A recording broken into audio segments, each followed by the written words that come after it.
Bonjour, je m'appelle Raymond Demey et je suis diseur de Bonaventure.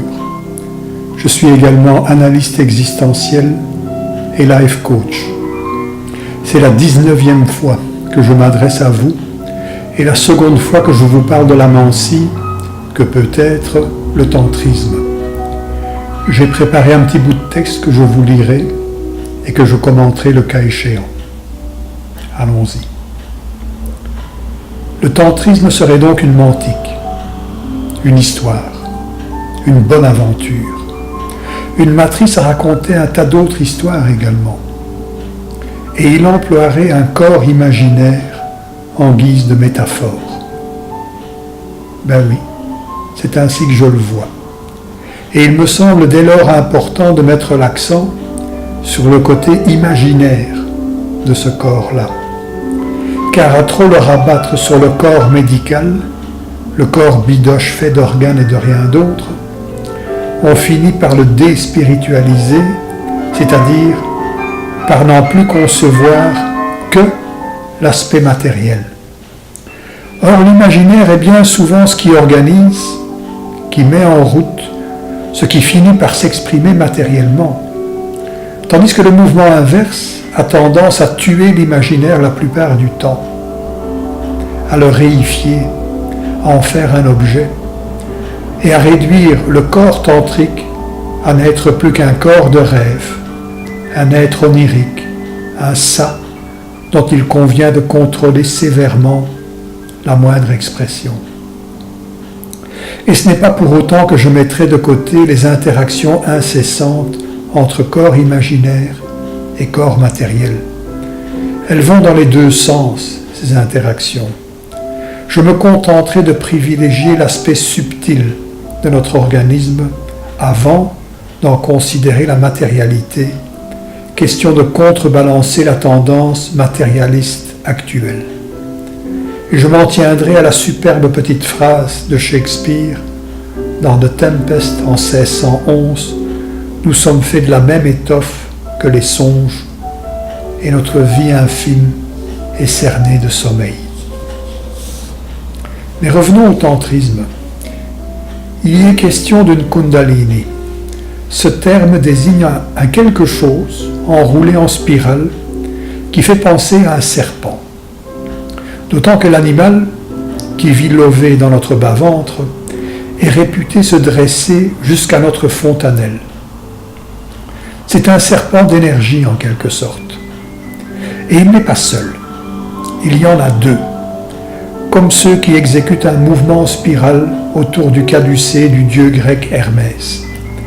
Ce caducée qui est une baguette de laurier ou d'olivier, surmontée de deux ailes et entourée de deux serpents entrelacés.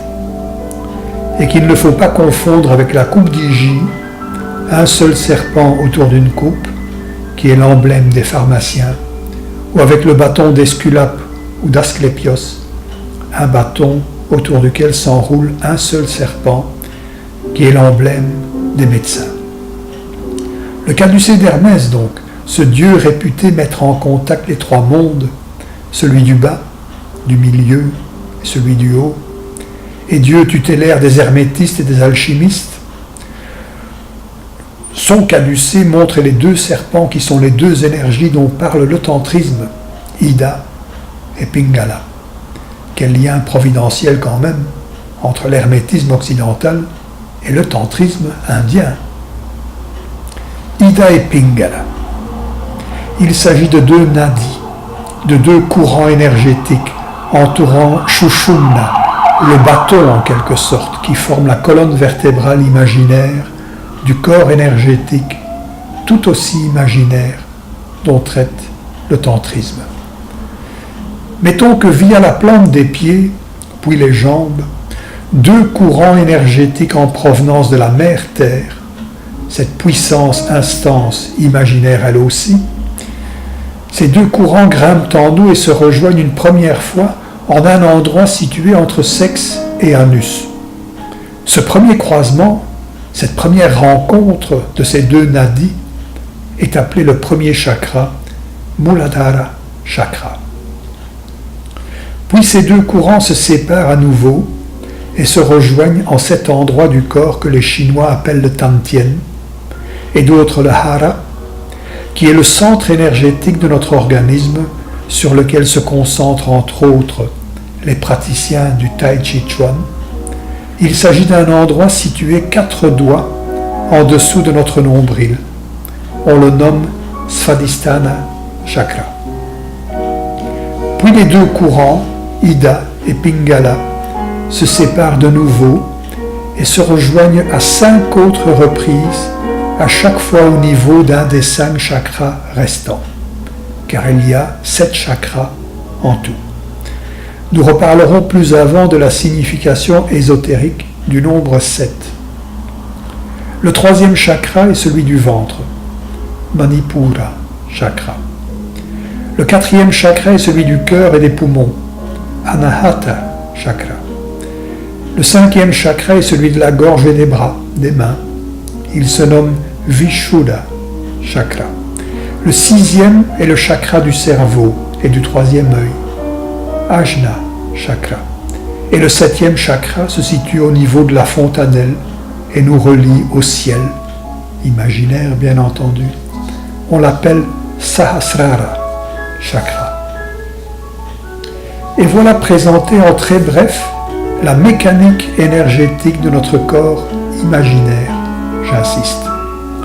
Il ne faut pas aller chercher ces nadis et ce sushumna dans notre corps organique, ni nous mettre à masser les chakras mécaniquement en espérant les avoir ouverts ou fermés, sans faire appel à l'imaginaire au préalable. Sinon, une telle pratique ne me semble avoir aucun sens. Par contre, si l'imaginaire est sur on peut alors se mettre à masser les chakras et à visualiser l'énergie qui les traverse. Et à leur donner de petites couleurs s'il se trouve, car on les a priés au préalable, car on leur a manifesté de la foi et de la considération. Et oui, les maîtres tantristes indiens nous ont là fourni un outil spirituel qu'il convient de traiter spirituellement. Et la prière, la récitation de mantras, aussi bien que la méditation, sont d'excellents moyens opératoires quand il s'agit de tantrisme. Puis il y a qu'on réduit souvent le tantrisme à n'être que l'historiette d'un système énergétique, d'une énergie fût-elle vitale, se dirigeant de bas en haut et traversant notre organisme, l'irriguant énergétiquement. Du coup, il me semble qu'on réduit le corps tantrique au corps des acupuncteurs chinois, en moins performants. Je ne crois pas que c'est ce que voulaient dire les maîtres tantristes des temps jadis. Mais c'est ce qu'on en a fait. Les chakras doivent être et rester ouverts pour laisser passer l'énergie, à l'instar des frontières du global market qui doivent laisser passer personnes et marchandises. Et dès lors qu'un chakra s'avère fermé, il convient de l'ouvrir car ce qui compte, c'est que le corps soit un marché ouvert où les capitaux énergétiques circulent librement. Quoique toujours du bas vers le haut. C'est à se demander si là-haut ne se trouvent pas les possédants du grand capital. Non. Vous reconnaîtrez le modèle et vous comprendrez aisément ce qu'un tel raisonnement limité a de choquant. Je ne crois pas que l'histoire du tantrisme puisse se limiter à n'être que cette petite aventure moderne-là. Et je ne crois pas que notre organisme matériel et spirituel soit un grand marché qu'il convient d'ouvrir de manière illimitée, fût-ce à l'énergie vitale. La libido, le prana, le chi, le ki, la ruah, le mana sont les noms qu'on donne à une force curieuse qui nous irrigue d'amour, de désir, d'envie, en 2 mots. Elle est connue de tous, perçue de toutes parts, et lorsqu'elle vient nous manquer, nous déprimons, nous sommes affectés de troubles physiques et psychiques. Et si cela ne s'arrange pas, notre envie de vivre peut très bien se muer en un désir de ne plus vivre, de ne plus être là, qui nous demande d'empêcher la libre circulation de cette énergie libidinale dans certaines parties de notre organisme, puis dans d'autres, finalement dans l'ensemble de notre organisme énergétique, Et dès lors, nous devenons peu à peu, à mesure qu'en nous s'éteignent les lumières, des morts encore vivants. Nous y reviendrons. En attendant, il me semble évident qu'il est important qu'on puisse à terme considérer le système énergétique tantrique ainsi, avoir tel chakra plus ou moins ouvert ou fermé, et qu'on puisse parvenir à visualiser là où il y a eu fermeture, et pourquoi là, plutôt qu'ailleurs, tout à la recherche de ce qu'est notre problème existentiel, et de ce qu'éprouve tout ce qui, en nous, ne nous parle plus. Et voilà déjà que du coup se manifeste la bonne aventure de la pratique de la relation d'aide que peut devenir le tantrisme. Les maîtres tantristes offrent 2 outils à l'adepte pour commencer. Le souffle et la visualisation.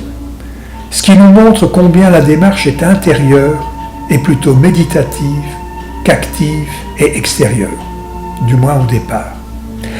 Elle le reste dans une certaine mesure.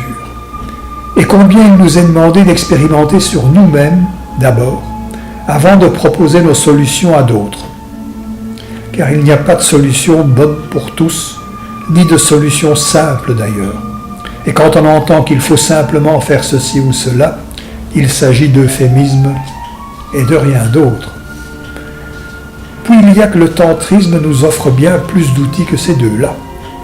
Si on veut bien se permettre d'y s'initier correctement, on en trouve bien d'autres.